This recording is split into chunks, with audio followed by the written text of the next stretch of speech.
Good morning to students all of you. बेटा, हमारा जो टॉपिक चल रहा था क्लास में, आपको पता है टॉपिक नंबर जो चल रहा था हमारा यूनिट हमारी चल रही थी 9.1 फाइनेंशियल मैनेजमेंट। और उसका जो टॉपिक चल रहा था, हमने ऑब्जेक्टिव्स पढ़ लिए थे उसके फाइनेंशियल मैनेजमेंट के। आपको अच्छे से पता है और आपको किसी भी तरीके से स्किप नहीं करना है। हमने 3 डिसीजंस पढ़े थे बेटा, उसमें 3 डिसीजंस पढ़े थे। एक तो था बेटा इन्वेस्टमेंट डिसीजन,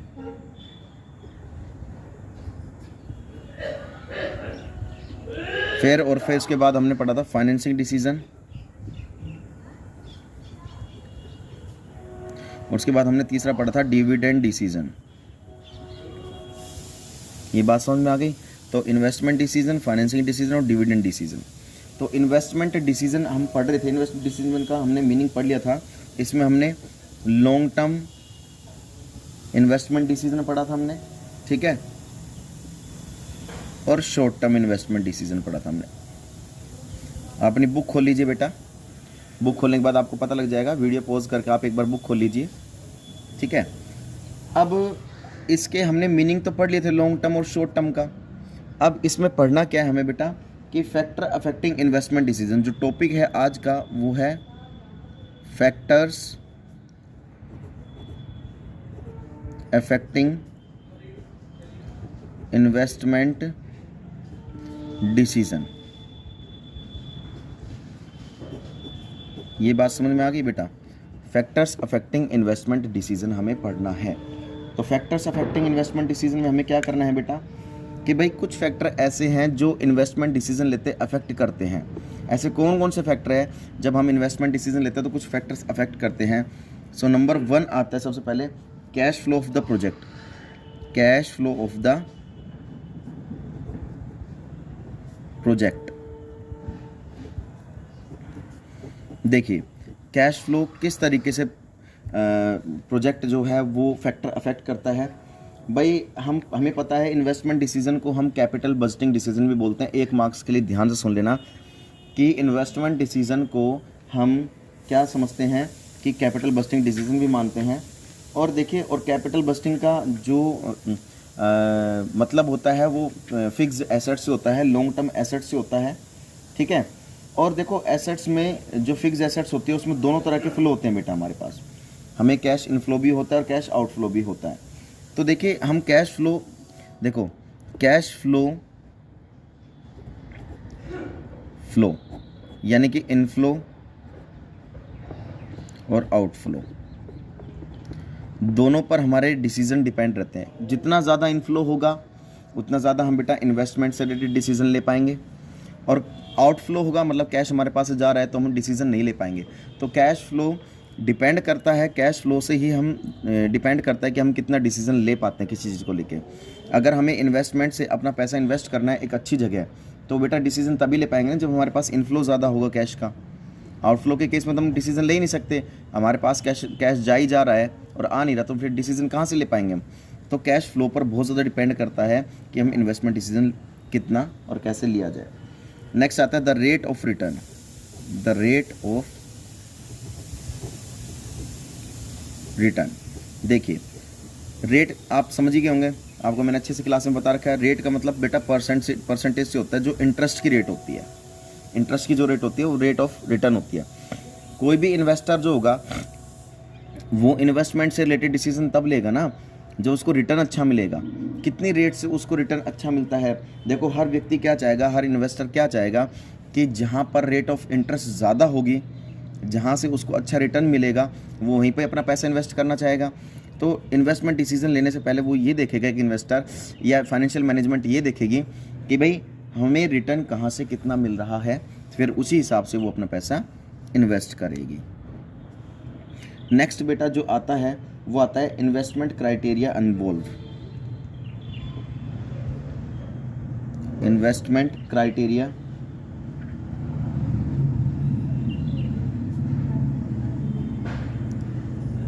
इन्वॉल्व। देखिए बहुत अच्छा टॉपिक है ये cash flow of the project का, कि हमें पता है कि देयर में बी मैनी क्राइटेरिया। एक इन्वेस्टर के पास बहुत सारे क्राइटेरिया होते हैं जब वो लॉन्ग टर्म एसेट्स में अपना पैसा इन्वेस्ट करता है। तो and these are funds involve rate of interest, इसके अंदर क्या क्या इन्वॉल्व होते हैं, rate of interest, rate of return, और बेटा आपका जो आता है वो तीसरा आता है कैश फ्लो। ये बहुत सारी चीज़ें डिपेंड करती है हमारे पास, ठीक है।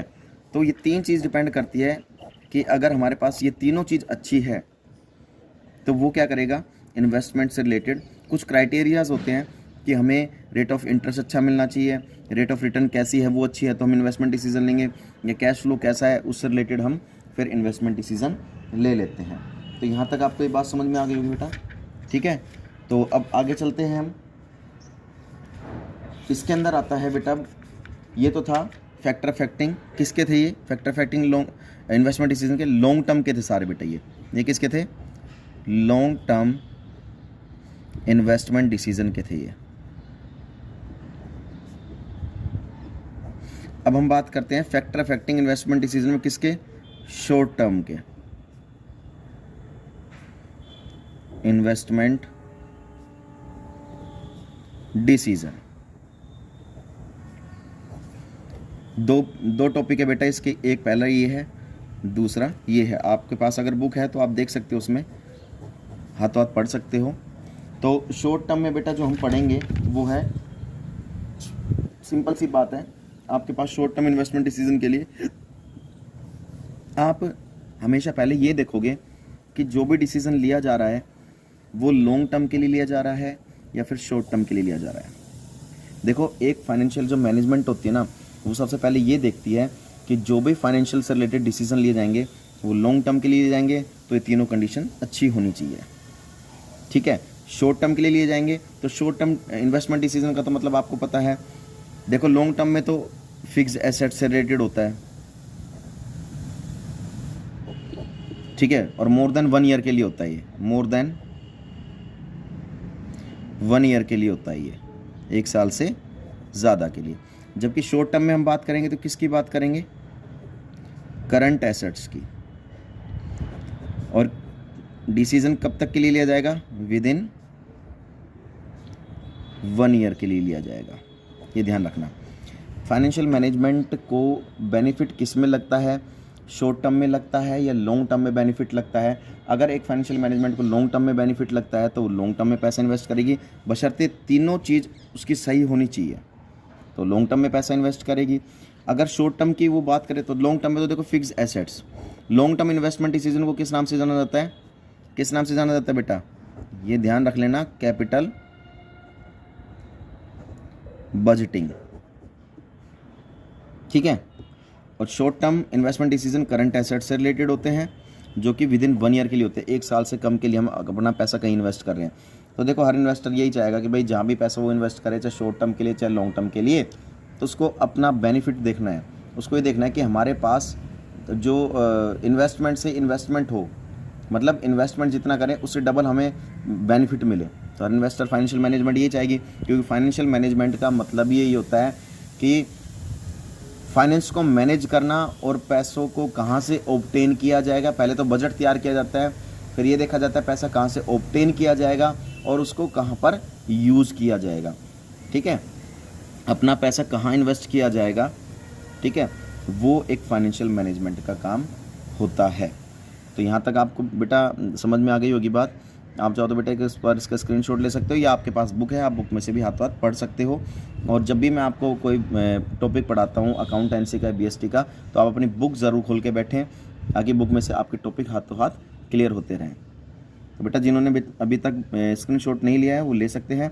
और इस टॉपिक में कोई भी किसी भी तरह की प्रॉब्लम हो तो आप फ़ोन करके या मैसेज करके मुझे बता सकते हैं, मैं आपकी हर प्रॉब्लम दूर करूँगा। और बेटा ये ध्यान रखना, आपको क्लास की तरह रेगुलर पढ़ना है, क्योंकि आपके अभी यूटी भी स्टार्ट होंगे। आप ये मत समझना कि पहले की तरह लॉकडाउन लंबा चलेगा, ऐसा कुछ नहीं है। 5-6 दिन की बात है, उसके बाद फिर दोबारा खुल जाएगा, स्कूल वगैरह सारे खुल जाएंगे और आपकी पढ़ाई रेगुलर चलेगी, ठीक है बेटा। तो इसको देखना है, समझना है, पढ़ना है और अच्छे से अपने रीड डाउन भी करना है। और जो पिछले चैप्टर्स मैंने पढ़ाया उनका रिवीजन ज़रूर करना है। अब आपके पास पूरा सफिशिएंट टाइम है, आप 6-7 घंटे स्कूल में रहते थे, अब 6-7 घंटे आप घर में रहेंगे, तो आपको उन 6-7 घंटे की जगह आपको प्लस 4-5 घंटे और, मतलब 10-11 घंटे आपको रेगुलर पढ़ना है। रेगुलर मीन्स कहने का मतलब गैप दे दे के आपको पढ़ना है। ठीक है बेटा, थैंक यू।